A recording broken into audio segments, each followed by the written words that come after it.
Dictation start now. Relying on the above said order, learned counsel for the appellant submits that respondent state ought to get first the order dated 10th March 2016 granting bail to appellant cancelled before seeking custody of the appellant.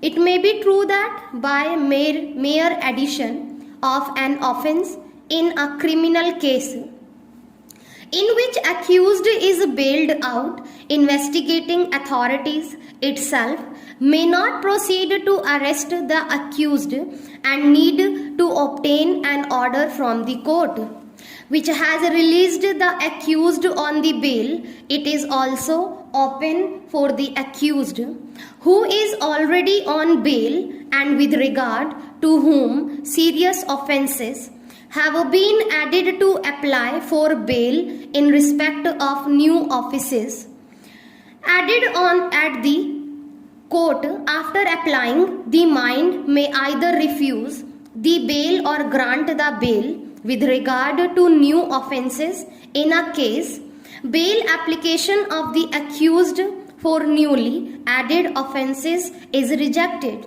the accused can very well be arrested. In all cases where accused is bailed out under orders of the court and new offences are added including offences of serious nature, it is not necessary that in all cases earlier bail should be cancelled by the court before granting permission to arrest an accused on the basis of new offices. The power under section 437(5) and 439(2) are wide powers granted to the court by the legislature under which court can permit an accused to be arrested and commit him to custody without even cancelling the bail with regard to earlier offences. Section 437(5) and 439(2) cannot be read into restricted manner that order for arresting the accused and commit him to custody can only be passed by the court after cancelling the earlier bail.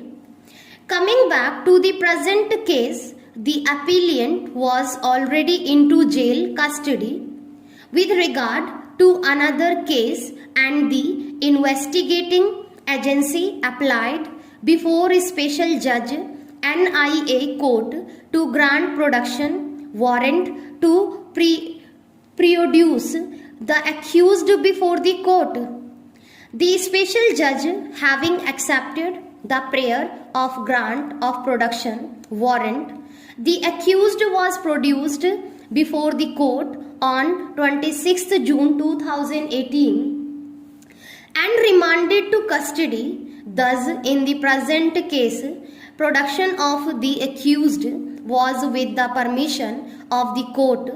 Thus, the present is not a case where investigating agency itself has taken into custody the appellant after addition of new offences. Rather, accused was produced in the court in pursuance of production warrant obtained from the court by the investigating agency. We thus do not find any error in the procedure which was adopted by the special judge NIA court with regard to production of appellant before the court. In the fact of the present case, it was not necessary for the special judge to pass an order cancelling the bail dated 10th March 2016 granted to the appellant before permitting the accused appellant to be produced before it or remanding him to the judicial custody. In view of the foregoing discussions, we arrive at the conclusions in respect of circumstances where after grant of bail to an accused further cognizable and non-bailable offences are added.